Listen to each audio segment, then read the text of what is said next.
नमस्ते बच्चों, कैसे हो आप सब। एडुबिला पॉइंट चैनल में आपका स्वागत है। और आज हम करने जा रहे हैं क्लास 7 के सामाजिक विज्ञान भूगोल की वर्कशीट नंबर 20। तो आज की वर्कशीट में हम वायु जानेंगे। वायु क्या होती है, कैसी होती है, इसके बारे में आज की वर्कशीट में हम गहन अध्ययन करेंगे। तो चलिए शुरू करते हैं।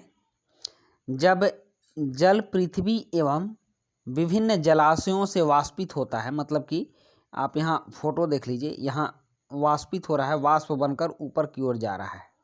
ओके, तो जब यह वाष्पित होता है तो जलवाष्प बन जाता है, भाप की बूंदें बन जाती हैं। और वायु में किसी भी समय जलवाष्प की मात्रा को आर्द्रता कहते हैं। जब वायु में कितनी जलवाष्प की मात्रा है तो उस मात्रा के हिसाब पर से वायु की आर्द्रता नापी जाती है और उसको वायु में आर्द्रता कहते हैं। वायु में कितनी जलवाष्प है उसको हम आर्द्रता कहते हैं। जब वायु में जलवाष्प की मात्रा अधिक होती है तो उसे हम आर्द्र दिन कहते हैं। मतलब कि जिस दिन वायु में जलवाष्प की मात्रा अधिक होगी तो उसे हम आर्द्र दिन कहेंगे। जैसे जैसे वायु गर्म होती जाती है इसकी जलवाष्प धारण करने की क्षमता बढ़ती जाती है और इस प्रकार यह और अधिक आर्द्र हो जाती है। मतलब कि वायु जब गर्म होगी तो यह जलवाष्प को धारण करेगी और इस तरह से वायु क्या होती है, यह अधिक आर्द्र होती जाती है। आर्द्र दिन में कपड़े सूखने में काफ़ी समय लगता है एवं हमारे शरीर से पसीना आसानी से नहीं सूखता और हम असहज महसूस करते हैं। आप बरसात के दिनों में देखते होइएगा कि जब दिन आर्द्र हो जाता है तो उस समय कपड़े बहुत देर से सूखते हैं और पसीना भी नहीं सूखते हैं, इसलिए हम काफ़ी असहज महसूस करते हैं। तो इसी प्रकार वर्षा जो होती है यह 3 प्रकार की होती है।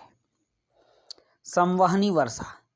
संवहनी वर्षा मतलब कि जब नीचे से जलाशयों से जलवाष्प की बूंदें ऊपर जाती हैं और ये घनी हो जाती हैं। जब घनी हो जाती हैं तो इसके बाद ये पानी की बूंदें बनकर पृथ्वी की ओर गिरने लगती हैं, जिसे हम लोग संवहनी वर्षा कहते हैं। और दूसरा है चक्रवाती वर्षा। चक्रवाती वर्षा होती है कि समुद्र में जब चक्रवात उठते हैं तो वहाँ से हवाएं गुजरती हैं और अपने साथ वो जलवाष्प की बूंदें लेकर चलती हैं। वो जलवाष्प की बूंदें जब जल की बूंदें बन जाती हैं तब वर्षा होती है। तो इस तरह के वर्षा को चक्रवाती वर्षा कहते हैं। और नेक्स्ट है पर्वतीय वर्षा।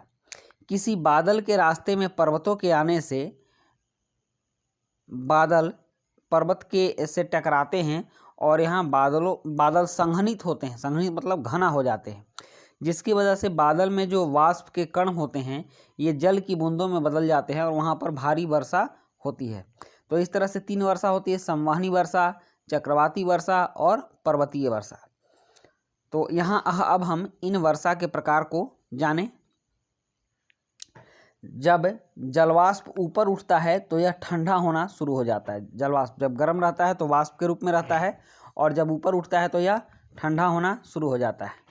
जलवाष्प संघनित होकर मतलब जमकर, पहले ऐसे रहता है मतलब दूर दूर रहता है, लेकिन जब ये ऊपर उठता है तो ठंडा होकर संघनित होता है, मतलब कि यह एक जगह इकट्ठा होने लगता है। तो संघनित होकर ठंडा होकर जल की बूंदें बनाते हैं। आप घर में देखे होइएगा कि अगर आप किसी कढ़ाई को ढकते हैं तो कढ़ाई में से जो भाप की बूंदें निकलती हैं वह आपके ढके हुए बर्तन पर जाकर चिपक जाती हैं और वहाँ से जल की बूंदें बनकर कढ़ाई में पुनः गिरना शुरू कर देती हैं। तो उसी तरह से ये ठंडा होकर जल की बूंदें बनाते हैं और बादल इन्हीं जल बूंदों का ही एक समूह होता है। जब जल की ये बूंदें इतनी भारी हो जाती हैं कि वायु में तैर ना सके तब ये वर्षण के रूप में नीचे आ जाती हैं।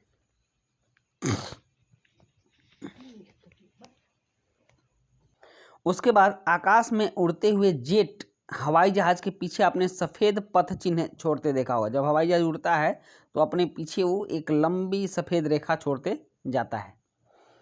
इनके इंजनों से निकली नमी संघनित हो जाती है। जो जेट के इंजन से नमी निकलती है वह संघनित हो जाती है, घनीभूत हो जाती है।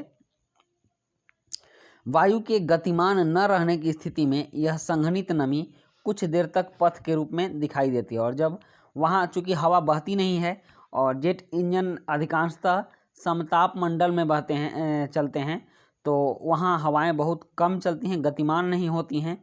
इस वजह से वह कुछ समय तक हमें दिखाई पड़ती है, फिर धीरे धीरे गायब हो जाती है। उसके बाद का टॉपिक है कि पृथ्वी पर जल के रूप में गिरने वाला वर्षण वर्षा कहलाता है। ज़्यादातर भौम जल का मतलब भूमि, धरती के नीचे जो जल है उसको भौम जल कहते हैं। वर्षा जल से ही प्राप्त होता है, मतलब धरती के नीचे जल कैसे जाता है, तो ऊपर से जो वर्षा होती है, यही वर्षा का पानी रिस रिस कर धरती के नीचे जाता है और इकट्ठा हो जाता है, जिसे हम लोग भौम जल कहते हैं। पौधे जल संरक्षण में मदद करते हैं। ये जो पौधे आप देख रहे हैं ये जल संरक्षण में मदद करते हैं। जब पहाड़ी पार्श्वों से पेड़ काटे जाते हैं, मतलब पहाड़ी भागों से, उसके किनारों से पेड़ काटे जाते हैं, वर्षा जल अनावृत पहाड़ों से नीचे बहता है और निचले इलाकों में बाढ़ का कारण बनता है। ऊपर से जब पेड़ कट जाते हैं तो वो वर्षा को रोकने वाला पहाड़ों पर कुछ नहीं होता, इसलिए सारे जल नीचे गिर जाते हैं और निचले इलाकों में बाढ़ आ जाती है। उसके बाद है पौधों तथा जीव जंतुओं के जीवित रहने के लिए वर्षा बहुत महत्वपूर्ण है। इससे धरातल को ताज़ा जल प्रदान होता है। यदि वर्षा कम हो तो जल की कमी तथा सूखा हो जाता है। इसके विपरीत अगर वर्षा अधिक होती है तो बाढ़ आ जाती है। आपने देखा होगा कि पश्चिमी भारत में राजस्थान साइड में वर्षा कम होती है तो सूखा हो जाता है, और वहीं आप पूर्वोत्तर भारत में देख लीजिए कि वहाँ नदियाँ बहुत भारी मात्रा में हिमालय से वर्षा हुए पानी को लाती हैं, या फिर वर्षा भी पूर्वी भाग में ज़्यादा होती है, जिसकी वजह से बाढ़ आ जाती है। आप बिहार के कुछ क्षेत्र को ले लीजिए, बंगाल के कुछ क्षेत्र को देखिए, इन सभी क्षेत्रों में बाढ़ ज़्यादा आती है। तो इस तरह से जहाँ अगर अधिक वर्षा होती है तो बाढ़ आ जाती है। और कह रहा है, क्या आप जानते हैं वर्षण के दूसरे रूप हिम, सहिम वृष्टि तथा ओला भी है। ये जो ऊपर से जो बर्फ़ गिरते हैं ये वर्षण का ही रूप है, और ओला बड़े बड़े पत्थर के रूप में जो गिरते हैं। ऊपर आसमान में तापमान जब बहुत ठंडा होता है तो वर्षा के जो कण हैं, पानी की जो बूंदें हैं, वो बर्फ़ का रूप धारण कर लेती हैं और ओला के रूप में गिरती हैं। तो इस तरह से ये ओलावृष्टि भी वर्षण का ही एक रूप है। यहाँ एक और चीज़ दिया हुआ है, वर्षा मापी। इससे वर्षा मापते हैं। आपने सुना होगा, हमेशा रेडियो या टीवी पर ये समाचार आता है कि आज यहाँ पर इतने सेंटीमीटर वर्षा हुई, इतने सेंटीमीटर वर्षा हुई। तो ये वर्षा मापी यंत्र है। इसी वर्षा मापी यंत्र से वर्षा को मापा जाता है कि किसी खास जगह पर कितनी वर्षा होती है, यह यंत्र बताता है। उसके बाद कुछ प्रश्न हैं यहाँ पर, जैसे 4 प्रश्न दिए गए हैं। वर्षा के प्रकारों का वर्णन कीजिए, और वर्षा के दिनों में गीले कपड़ों को सूखने में अधिक समय क्यों लगता है। आपके अनुसार दिल्ली में किस माह में वर्षा सबसे अधिक होती है। प्रश्न 4 है, वर्षा के दिनों में आपके द्वारा अनुभव की गई किसी महत्वपूर्ण घटना का वर्णन कीजिए। तो बच्चों चलिए अब इन प्रश्नों के उत्तर लिखते हैं। वर्षा के प्रकारों का वर्णन कीजिए, यह पहला प्रश्न है, और इसका उत्तर है वर्षा के 3 प्रकार हैं, संवहनी वर्षा, चक्रवाती वर्षा और पर्वतीय वर्षा। आपने देखा है वर्षित के फोटो पर जो 3 तरह के वर्षा का फोटो दिया गया था, तो यह 3 प्रकार के वर्षा हैं। और प्रश्न 2 है, वर्षा के दिनों में गीले कपड़ों को सुखाने में अधिक समय क्यों लगता है। तो इसका उत्तर है वर्षा के दिनों में वातावरण में जलवाष्प की मात्रा अधिक होती है, जिसे हम आर्द्रता कहते हैं, इसलिए कपड़े सुखाने में काफ़ी समय लगता है। नेक्स्ट है प्रश्न 3, और प्रश्न 3 है, आपके अनुसार दिल्ली में किस माह में वर्षा सबसे अधिक होती है। तो उत्तर है हमारे अनुसार दिल्ली में जुलाई माह में वर्षा सबसे अधिक होती है। प्रश्न 4 है, वर्षा के दिनों में आपके द्वारा अनुभव की गई किसी महत्वपूर्ण घटना का वर्णन कीजिए। तो इसका उत्तर है वर्षा के दिनों में मैंने अनुभव किया है कि गर्मी के दिनों में जो कूलर हमें ठंडी हवा उपलब्ध कराता है, वर्षा के दिनों में वायु में आर्द्रता की मात्रा ज़्यादा होने की वजह से उसकी हवा उमस भरी होती है और ठंड का एहसास घरों में नहीं होने देती। तो बच्चों ये थी आपकी आज की वर्कशीट और वर्कशीट से संबंधित कुछ प्रश्न। इन सभी प्रश्नों को हम लोगों ने किया। आप पूरे समय हमारे साथ बने रहें, मिलते हैं नेक्स्ट वर्कशीट में। Thank you.